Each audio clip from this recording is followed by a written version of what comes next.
যারা ইমো ব্যবহার করেন তাদের জন্য আজকের ভিডিও। বন্ধুরা, ইমোতে চাইলে আপনি রিংটোন অথবা গান সেট করতে পারবেন। আপনাকে যে কল দেবে সে এই রিংটোন বা গান শুনতে পারবে। চলুন এটা কিভাবে সেট করতে হয় দেখিয়ে দিচ্ছি। এটা করার জন্য ইমোটা ওপেন করবেন। ওপেন করার পর একদম উপরের দিকে দেখতে পাবেন লোগো, প্রোফাইলের লোগোর মধ্যে ক্লিক করে দেবেন। লোগোর মধ্যে ক্লিক করার পর দেখতে পাবেন সেটিং নামের অপশন আছে, সেটিংয়ের মধ্যে ক্লিক করবেন। এরপর দ্বিতীয় নাম্বার অপশনে দেখতে পাবেন ফাংশন অপশন আছে, এখানে ক্লিক করবেন। ফাংশনের মধ্যে ক্লিক করার পর নিচের দিকে দেখতে পাবেন কলার টিউন নামের অপশন আছে, এই কলার টিউনের মধ্যে ক্লিক করে দেবেন।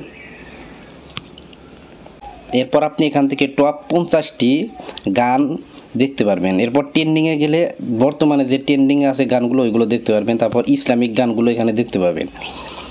তো আপনি চাইলে এটা শুনেও দেখতে পারবেন। এই যে এখানে যে অপশন আছে এখানে ক্লিক করলে কিন্তু শুনতে পারবেন। তো আপনি যে গানটা বা যে মিউজিকটা শুনবেন ওই মিউজিকের মধ্যে ক্লিক করে দিবেন। ক্লিক করার পর এখানে টিকের মতো একটু অপশন দেখতে পাবেন, এখানে ক্লিক করে দিবেন। এখন আমি এখান থেকে ব্যাক করে দিচ্ছি। দেখেন এখানে কলার টোনে কিন্তু এটা সেভ হয়ে গেছে, নবী মোর পরশমণি। আপনারা চাইলে নিজের গ্যালারি থেকেও যে কোনো ভিডিওর গান সেট করতে পারবেন অথবা মিউজিক সেট করতে পারবেন। এটাও কিভাবে করবেন দেখে দিচ্ছি। এটা করার জন্য আবারও আপনারা এই কলার টিউনের মধ্যে ক্লিক করবেন। কলার টিউনে ক্লিক করার পর উপরের দিকে একটি তীরের মতো আইকন দেখতে পাচ্ছেন, এই তীরের মতো আইকনের মধ্যে ক্লিক করে দিবেন।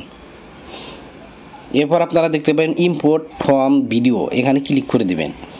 তো আপনাকে কিন্তু গ্যালারিতে নিয়ে যাবে। তো গ্যালারি থেকে আপনি যে ভিডিওটা সেভ করবেন ওই ভিডিওর মধ্যে ক্লিক করবেন। তো আমি এক্সাম্পল হিসাবে এটা দেখিয়ে দিচ্ছি। এখানে ক্লিক করলাম, ক্লিক করার পর আপনি এখানে ক্লিক করে দিবেন এবং এখানে আপনি ভিডিও টাইটেল লিখতে পারেন। আমি দিলাম, দেওয়ার পর এখানে ডান অপশনে ক্লিক করে দিবেন। বন্ধুরা, এভাবে কিন্তু আপনারা ইমোতে গান বা ভিডিও সেট করতে পারবেন। আর গান বা ভিডিও ডিলিট করবেন কিভাবে, অনেকেই আছেন সেট করার পর আবার মনে হয় যে এটা ডিলিট করে দেব, তো সেটাও আমি দেখিয়ে দিচ্ছি। ডিলিট করার জন্য আবারও এই প্রোফাইলের মধ্যে ক্লিক করে দিবেন। প্রোফাইলের মধ্যে ক্লিক করার পর সেটিং অপশনে যাবেন। সেটিং অপশনে যাওয়ার পর আবারও ফাংশন অপশনে যাবেন।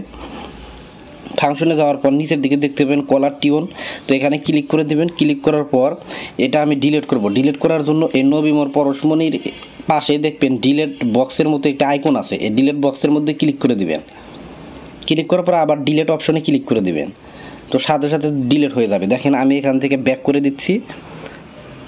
এই দেখেন কলার টিউনে এখানে কিন্তু ডিফল্ট টোন দেখাচ্ছে, অর্থাৎ আমি কিন্তু এটা রিমুভ করে দিয়েছি। তো বন্ধুরা, এভাবে আপনারা ইমোতে কলার সেট করতে পারবেন, আবার রিমুভও করতে পারবেন। এই চ্যানেলটিতে মোবাইল সম্পর্কিত নিয়মিত ইন্টারেস্টিং ভিডিও আপলোড করে থাকি। এরকম নতুন নতুন ভিডিও পেতে চ্যানেলটি সাবস্ক্রাইব করে রাখতে পারেন। ধন্যবাদ।